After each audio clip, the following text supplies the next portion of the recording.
नमस्कार दोस्तों, मैं अविनाश कुमार एजुकेशन वाला में आपका बहुत बहुत स्वागत करता हूं और उम्मीद करता हूं कि आप सभी लोग अपनी पढ़ाई पूरी मेहनत और लगन के साथ कर रहे होंगे। दोस्तों, हमने प्राचीन इतिहास के बारे में अपनी पिछली सारी वीडियो में पढ़ा है और ग्रुप डी आने वाले, ग्रुप डी हो गया, एनटीपीसी हो गया, उन जैसे और भी एग्जाम है, तो उनके एग्जाम के पॉइंट ऑफ व्यू से हमने क्वेश्चन तैयार किए हैं। जो हमारी लुसेंट बुक है उससे ज्यादातर क्वेश्चन बनते हैं, ठीक है, ज्यादातर क्या 90% प्लस क्वेश्चन उसी से बनते हैं, बाकी इक्के दुक्के जो क्वेश्चन है और किताबों से बन जाते हैं, ज्यादातर सिलेबस उसी से कवर होते हैं। तो हमने लुसेंट की एकदम सार संग्रह एक तरीके से पूरा सिलेबस कवर करने की कोशिश कर रहे हैं अपनी वीडियो में, और ये कोशिश कर रहे हैं कि कोई भी जो है क्वेश्चन छूटे ना एग्जाम में आने वाले, ठीक है। तो हम आज की वीडियो में देखेंगे जितने भी जो हमारे देश में आए उस टाइम प्राचीन समय में, जो यूनानी लेखक वगैरह है, अरबी लेखक है, या अन्य अन्य देशों से जो हमारे शासकों को उस टाइम शासक थे, उस टाइम जो लेखक वगैरह आए हैं और उन्होंने क्या क्या किताबें लिखी हैं और वो हमारे इतिहास के लिए कैसे महत्वपूर्ण या इतिहासकारों के लिए किस तरीके से महत्वपूर्ण है, उसके बारे में जानने की कोशिश करेंगे। और इन लेखकों से, इन किताबों से बहुत ज्यादा एग्जाम में क्वेश्चन पूछे जाते हैं, ठीक है। तो दोस्तों आइए ध्यान इनको देखते हैं और उम्मीद करता हूं कि मेरी क्लास को आप बड़े ध्यान से देखेंगे और एक भी क्वेश्चन जो है इसमें से बाहर नहीं जाने देंगे, ठीक है। एग्जाम में ये बहुत इंपॉर्टेंट है, ठीक है, इससे बहुत क्वेश्चन बनते हैं, ठीक है। चलिए स्टार्ट करते हैं अपनी क्लास को दोस्तों। सबसे पहले हम देखेंगे यूनानी रोमन लेखक। यूनानी मतलब और रोमन मतलब ये होता है रोम का एक साम्राज्य, मिस्र मेसोपोटामिया वगैरह जो था उधर के जो एरिया था, जो इटली का एरिया है, जो इटली की राजधानी फिलहाल रोम है, तो उसका जो एरिया और मिस्र सभ्यता का जो एरिया है वो पूरा मिलाकर एक रोमन साम्राज्य बना था, काफी बड़ा साम्राज्य था। वहां से जो उस टाइम लेखक आए थे, और यूनानी लेखक, यूनानी मतलब जो होता है ईरान वगैरह हो गए, ईरान के आसपास का सारा एरिया, ये सारे यूनानी लेखकों के संदर्भ में आते हैं। तो यहाँ से जो भी लेखक हमारे भारत में आए हैं, उस टाइम के हमारे जो जो शासक थे उस टाइम भारत में आए, अपनी किताबों को लिखा और भारत का वर्णन किया, अपने समय में जैसा भारत था, उनके समय में जैसा भारत था, अपने समय के काल के हिसाब से उन्होंने वर्णन किया और वो अपनी किताबों में लिखा है। तो आइए देखते हैं कि कौन सी पुस्तक है, किस राजदूत की है और वो हमारे लिए कैसे कैसे महत्वपूर्ण है एग्जाम के पॉइंट ऑफ व्यू से, ठीक है। सबसे पहला देखते हैं टेसियस। टेसियस कौन था दोस्तों? ईरान। ईरान अभी हमने बताया आपको, यूनानी जो था, ईरान को ही यूनान का कहते थे। तो ईरान का राजवैद था। कौन था? राजवैद था। और ये क्या आया था? ये जो है भारत आया था उस टाइम पे, ठीक है। ईरान का राजवैद था और उस टाइम भारत आया था। लेकिन इसका क्या इतिहास, इसने जो कहानी लिखी है वो कहानी काफी सारे अफवाहों और अनुश्रुतियों पर जैसे बेस है। यानी इसकी कहानियों में ऐसा मिलता है कि भारत बहुत ज्यादा आश्चर्यजनक रूप से, मतलब ऐसा था वैसा था, जो भी है। तो इतिहासकार इसकी कहानी को, इसकी किताब को ज्यादा पौराणिक नहीं मानते हैं, मतलब ज्यादा विश्वसनीय नहीं है इसकी किताबों में। तो एक अफवाह के हिसाब से इसने जो कहानी लिखी है, तो भारत के इतिहासकार इसकी किताब को ज्यादातर नहीं मानते हैं। लेकिन इसका यह है कि ये लेखक था और ये ईरान का क्या था, लेखक ने, ये ईरान का राजवैद था और उस टाइम पर भारत आया था। तो ये भी हमारे लिए इंपॉर्टेंट हो सकता है, ठीक है। बस इसकी किताबों को ज्यादा जो है प्रमाणिकता जो है नहीं मिली है, ठीक है, क्योंकि ये ज्यादातर अपनी किताबों में आश्चर्यजनक बातों को लिखता था जो कि नहीं है, जो कल्पनाओं से परे ऐसी बातें लिखता था, इसीलिए। उसके बाद है हेरोडोटस आया। देखिए, बहुत हेरोडोटस के बारे में एक इंपॉर्टेंट चीज है कि सबसे पहले फादर ऑफ हिस्ट्री किसे कहा जाता है, इतिहास का पिता किसे कहा जाता है, ठीक है। तो हेरोडोटस को इतिहास का पिता कहा जाता है, ठीक है दोस्तों। क्या कहता है? हेरोडोटस को इतिहास का पिता कहा जाता है। और इसकी पुस्तक क्या है? इस हेरोडोटस की पुस्तक का नाम क्या है? हिस्टोरिका, ठीक है। इसकी पुस्तक का क्या नाम है? कई बार क्वेश्चन पूछा जाता है कि हिस्टोरिका किसकी पुस्तक है, तो हेरोडोटस की पुस्तक है, जिसे फादर ऑफ हिस्ट्री कहते हैं, इतिहास का पिता कहा जाता है। लेकिन ये 5वीं सदी के आसपास, 5वीं सदी ईसा पूर्व जो था, 5वीं सदी ईसा पूर्व, यानी लगभग आज से लगभग 2025 चल रहा, आज से लगभग 3000 साल पहले ये भारत में आया था, ठीक है। 5वीं सदी ईसा पूर्व में भारत में आया था और इसने भारत और फारस, ठीक है, भारत और फारस के जो है संबंध है उसका विवरण किया है। लेकिन इसकी कहानी भी टेसियस की तरह जो है अफवाहों पर और अनुश्रुतियों पर आधारित है, इसलिए ये इसको भी ज्यादा प्रमाणिकता इसकी बुक को नहीं मिली है, ठीक है। उसके बाद आता है सिकंदर। सिकंदर के साथ देखिए, सिकंदर के साथ 3 बंदे आए थे, 3 जो थे लेखक आए थे। कौन कौन से थे? सबसे पहला था निर्याकस, ठीक है। कौन था? सबसे पहले था निर्याकस। ठीक है। उसके बाद आया था अनेसिक्रट, उसके साथ दूसरा बंदा आया था अनेसिक्रटस, ठीक है। और तीसरा बंदा था अरिस्टोबुलस, ठीक है। कौन कौन थे? तो निर्याकस था, निर्याकस था, अनेसिक्रटस था और अरिस्टोबुलस था। ये तीन बंदे थे। नाम थोड़ा सा इसमें डिफिकल्टी है, लेकिन आप लोग ध्यान देना, ठीक है। कौन कौन से थे? सिकंदर के साथ तीन लेखक आए थे, निर्याकस, अनेसिक्रटस और अरिस्टोबुलस, ठीक है। ये साथ साथ मैंने बता दिया, ठीक है। और इन तीनों के विवरण जो है वो थोड़े से इन दोनों के मुकाबले ज्यादा विश्वसनीय है, ठीक है। अभी हमने बताया टेसियस और हेरोडोटस की जो किताबें थी उन किताबों को ज्यादा प्रामाणिकता नहीं मिली है, लेकिन इनके साथ सिकंदर के साथ जो तीनों बंदे आए थे इसकी किताबों को थोड़ा सा विश्वसनीय माना गया है, क्योंकि इसकी किताबों में ज्यादा रोचक या ज्यादा कल्पनाओं से परे चीजें नहीं ली है। जो वास्तविक चीजें होती हैं उन्हीं चीजों को इन्होंने लिखा है अपनी किताबों में, तो थोड़ा सा ज्यादा ये प्रमाणिक हो जाते हैं, ठीक है। उसके बाद है मेगास्थनीज। देखिए बहुत इंपॉर्टेंट है, वेरी वेरी इंपॉर्टेंट है, ठीक है। मेगास्थनीज वाला जो है इंपॉर्टेंट है बहुत ज्यादा, और एग्जाम में बहुत बार पूछा भी गया कि मेगास्थनीज कौन है। सबसे पहले तो मेगास्थनीज सेल्यूकस निकेटर का राजदूत था, ठीक है। सेल्यूकस निकेटर एक शासक था, उसका राजदूत था मेगास्थनीज, ठीक है ना। ये साफ साफ देखिए कई बार क्वेश्चन में मेगास्थनीज कौन था? सेल्यूकस निकेटर एक शासक था जिसका नाम था सेल्यूकस निकेटर, उसका राजदूत था कौन? मेगास्थनीज, ठीक है। उसके बाद ये कब आया था? सबसे पहले बहुत बड़ी चीज है, ये कब आती है? चंद्रगुप्त मौर्य, जो मौर्य काल का एक शासक है चंद्रगुप्त मौर्य, उसके शासन काल में आया था, ठीक है। ये मौर्य के शासन, चंद्रगुप्त मौर्य के दरबार में आया था। और इसकी पुस्तक वेरी वेरी इंपॉर्टेंट है, ठीक है ना। इसकी पुस्तक है, बहुत ज्यादा बार पूछी गई एग्जाम में। इसकी पुस्तक का नाम क्या है? मेगास्थनीज की पुस्तक का नाम है इंडिका, ठीक है। मेगास्थनीज की पुस्तक का क्या नाम है? उसने जो पुस्तक लिखी है उसका नाम है इंडिका। और ये जैसा कि हमने बताया चंद्रगुप्त मौर्य के राज दरबार में आया था, तो मौर्य वंश के काल में इसकी जो पुस्तक है वो मौर्य वंश के शासन के बारे में हमें जानकारी देती है, ठीक है ना। तो मेगास्थनीज बहुत ही वेरी वेरी इंपॉर्टेंट चीज है, ठीक है। ये लेखक है और इसका जो है आप लोग बड़े ध्यान से इसको याद कर लेना, ठीक है। कौन था? सेल्यूकस निकेटर का, ठीक है। मेगास्थनीज कौन था? सेल्यूकस निकेटर का राजदूत था और चंद्रगुप्त मौर्य के दरबार में आया था, ठीक है ना। इसे देखिए 3-4 क्वेश्चन बन गए। सबसे पहले सेल्यूकस निकेटर कौन था? तो सेल्यूकस निकेटर सबसे पहले मेगास्थनीज कौन था? तो मेगास्थनीज सेल्यूकस निकेटर का राजदूत था, फर्स्ट क्वेश्चन। दूसरा कि किसके दरबार में आया था? तो चंद्रगुप्त मौर्य के दरबार में आया था। तीसरा इसकी पुस्तक का क्या नाम है? तो इसकी पुस्तक का नाम है इंडिका। और चौथा है कि इसकी पुस्तक में किस वंश के बारे में, किस काल के बारे में जानकारी मिलती है? तो मौर्य युग के बारे में जानकारी मिलती है, ठीक है। मौर्य काल के बारे में जानकारी मिलती है। देखिए एक ही क्वेश्चन से हमने 4-5 क्वेश्चन बना लिए, ठीक है दोस्तों। उसके बाद मेगास्थनीज के बाद देखिए डायमेकस आता है। डायमेकस कौन था? सीरिया का जो नरेश था अंतियोकस, ठीक है ना। डायमेकस कौन था? जो सीरिया का नरेश था उस टाइम पर, कौन था? अंतियोकस। सीरियन नरेश अंतियोकस का राजदूत था, ठीक है ना। जो सीरिया का नरेश था वो सीरिया नरेश अंतियोकस का राजदूत था। और ये किसके दरबार में आया था? ये बिंदुसार के दरबार में आया था। और बिंदुसार कौन था? ये भी मौर्य जो साम्राज्य का था, इसका एक राजा था, ठीक है। मौर्य साम्राज्य का एक राजा था, कौन था? बिंदुसार था, ठीक है। इसके बारे में जैसे चंद्रगुप्त मौर्य है उसके शासनकाल में मेगास्थनीज आया था, वैसे ही चंद्रगुप्त मौर्य का जो उसके बाद जो उत्तराधिकारी था ये बिंदुसार बना था। तो पहले जो चंद्रगुप्त था उसके राज दरबार में मेगास्थनीज आया था, फिर उसका जो बेटा बना था बिंदुसार, उसका जो उत्तराधिकारी वो था बिंदुसार, उसके दरबार में कौन आया था? डायमेकस आया था, ठीक है ना। तो डायमेकस, जाहिर सी बात है ये दोनों मौर्य युग से संबंधित है। तो डायमेकस ने जो पुस्तक लिखी है उस पुस्तक में मौर्य युग का वर्णन मिलेगा, इसकी पुस्तक में भी, ठीक है ना। तो डायमेकस कौन था? सीरियन नरेश अंतियोकस का राजदूत था और ये बिंदुसार के दरबार में आया था, ठीक है ना। देखिए दोस्तों नेक्स्ट देखते हैं डायनीसियस। सबसे पहले हमने उससे पहले देखा डायमेकस, अब देखते हैं डायनीसियस, ठीक है। क्या देखते हैं? डायोनीसियस। डायोनीसियस किसका राजदूत था? तो मिस्र नरेश टालमी फिलाडेल्फस का राजदूत था, ठीक है। किसका राजदूत था? टालमी फिलाडेल्फस का राजदूत था डायोनीसियस, ठीक है। और ये किसके दरबार में आया था? ये अशोक के दरबार में आया था, ठीक है ना। और जाहिर सी बात है अशोक जो है मौर्य युग का राजा था, यानी मौर्य वंश का राजा था। तो इसने डायोनीसियस ने जो पुस्तक लिखेगी, डायोनीसियस जो पुस्तक लिखेगा उसकी पुस्तक मौर्य युग से संबंधित होगी, ठीक है। तो इसकी पुस्तक मौर्य युग का विवरण हमें देती है, ठीक है। उसके बाद देखते हैं नेक्स्ट। उसके बाद आता है टालमी।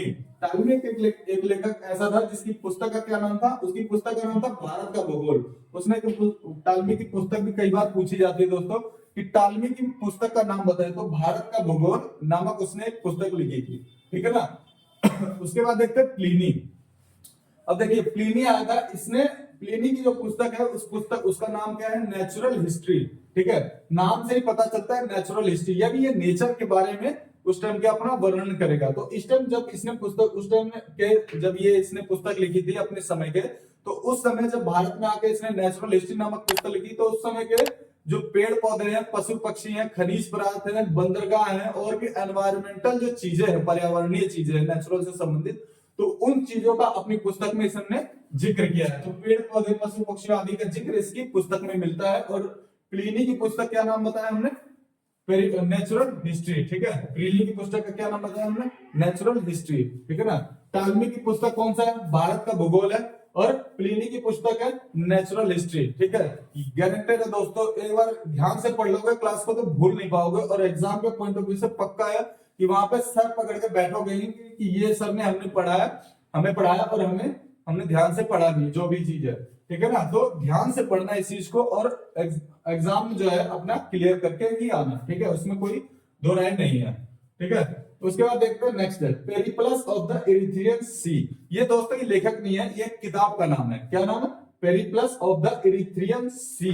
ठीक है दोस्तों, इसका नाम है पेरिप्लस ऑफ द इरिथ्रियन सी है। और ये कौन, इसके बारे में, इसके लेखक के बारे में जानकारी नहीं है कि इसको किसने लिखा था, लेकिन ऐसा कुछ जो है कि ऐसा कुछ मान्यता है, या ऐसा कुछ उन्होंने एक डाटाबेस तैयार किया है एक अध्ययन करने के बाद, ये जो इसका जो लेखक था ये 80 सदी के मध्य, यानी 80 सदी के मध्य जो था भारत की यात्रा पर आया था। और इसने अपने समय के क्या बंदरगाह, उस टाइम के बंदरगाह जो कावेरीपट्टनम है, मुंबई है, कांचीपुरम है, ये सब सारे बंदरगाह, विशाखापट्टनम है, उस समय के भारतीय बंदरगाह और व्यापारिक तट जो है, जो अपने व्यापारिक तट है, उनकी चर्चा इसने इस किताब में की है। और ऐसा अनुमान लगाया जाता है कि ये 80 सदी में हिंद महासागर की यात्रा पर आया था। ठीक है, हिंद महासागर साउथ में है इंडिया के, तो उसकी यात्रा पर आया था। और उस टाइम के इसने अपनी इस किताब में, उस लेखक ने इस जो बंदरगाह है और व्यापारिक तट है जो इंडिया के, उसके बारे में जो है वर्णन किया है। तो इस पुस्तक का क्या नाम है, पेरिप्लस ऑफ द इरिथ्रियन सी। बहुत इंपॉर्टेंट पुस्तक है। ठीक है,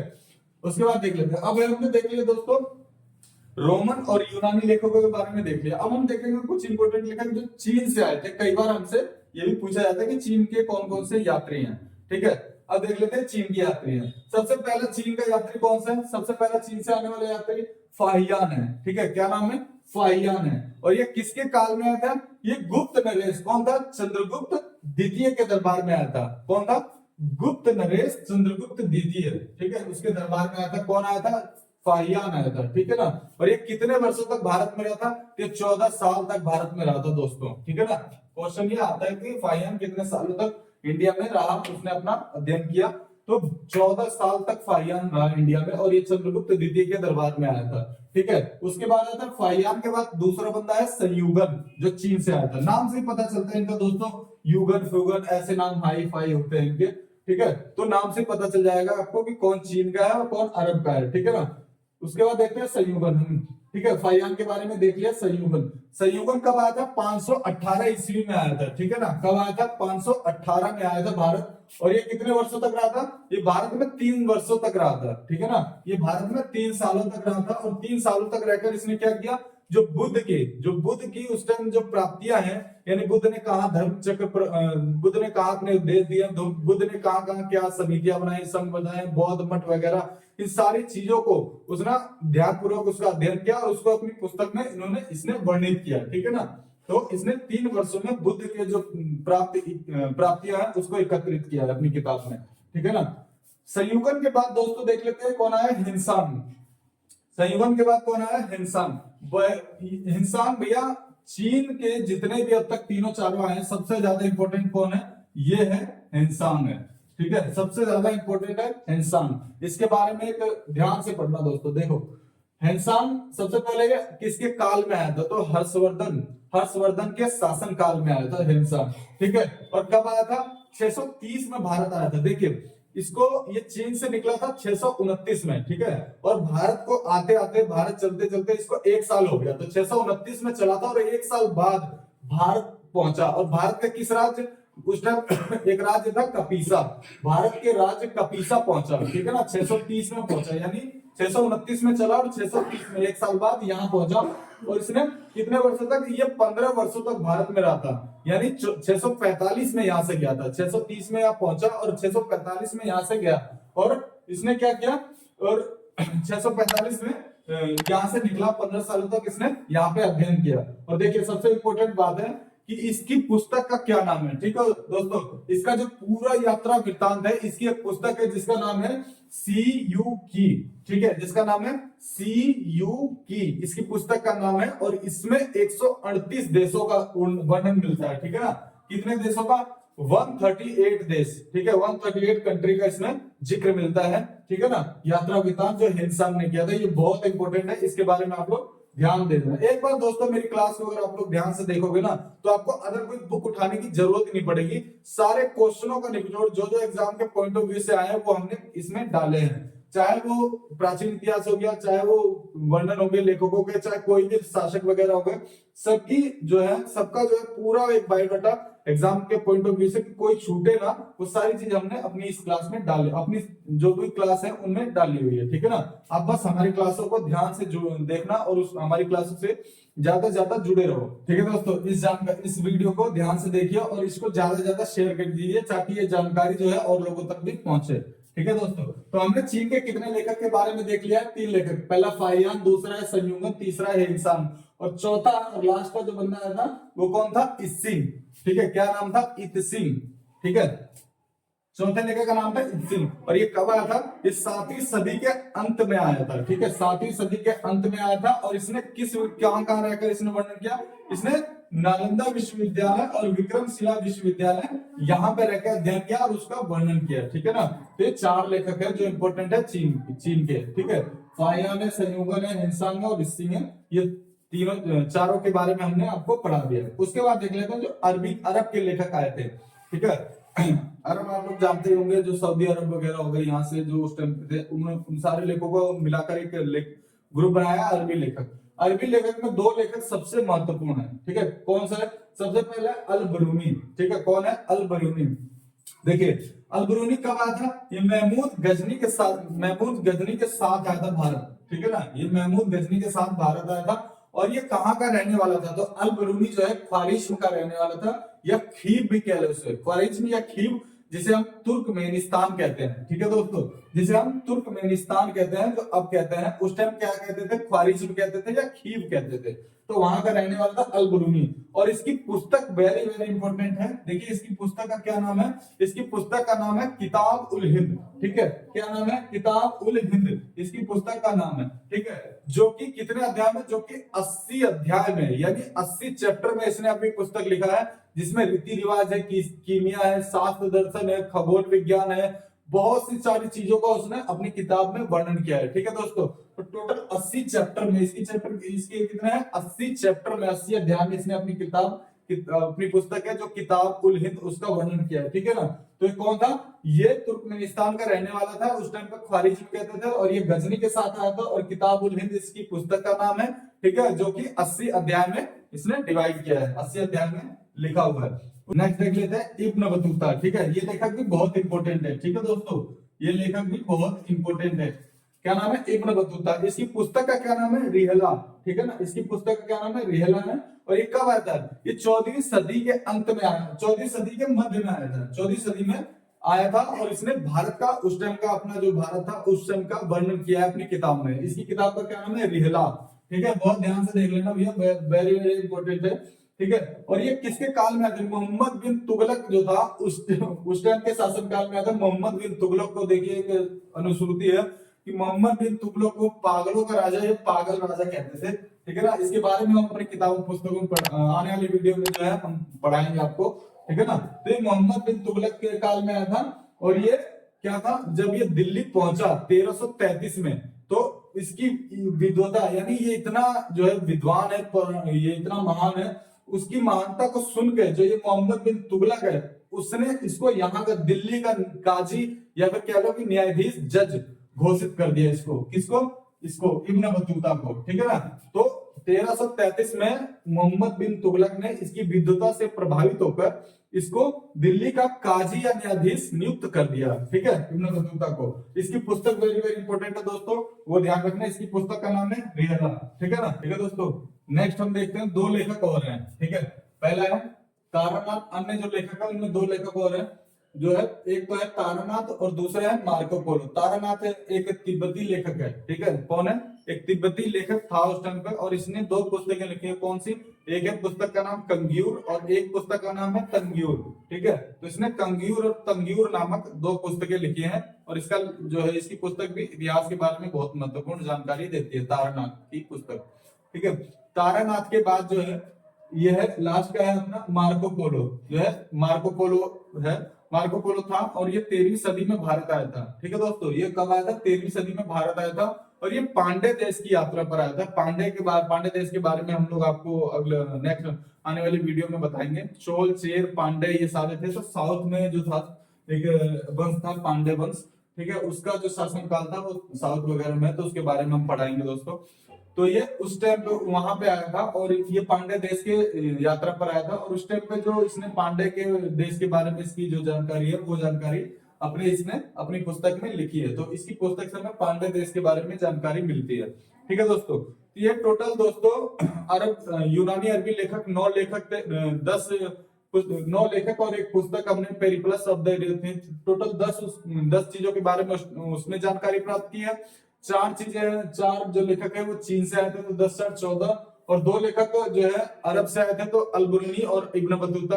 तो 14 का 16, और 2 लेखक यहाँ पे है, तारानाथ और मार्को पोलो। तो टोटल 18 लेखकों और उनकी पुस्तकों के बारे में हमने जाना। ठीक है दोस्तों, और ये बहुत इंपॉर्टेंट है एग्जाम के पॉइंट ऑफ व्यू से। तो आप लोगों से उम्मीद है कि आप लोग हमारी वीडियो को ज्यादा से ज्यादा शेयर करें और अन्य लोगों तक भी ये जानकारी पहुंचाएं, और हमारे साथ बने रहें। ठीक है दोस्तों, ताकि आने वाले जो भी एग्जाम है उससे संबंधित जो भी इंपॉर्टेंट क्वेश्चन है, या जो भी क्वेश्चन एग्जाम में बनते हैं, उनसे संबंधित जो सवाल है, या उनसे संबंधित जो है कि उनसे संबंधित जो लेखक है या जो भी चीजें हैं, उनको हम आपको पढ़ा सके। ठीक है दोस्तों, धन्यवाद।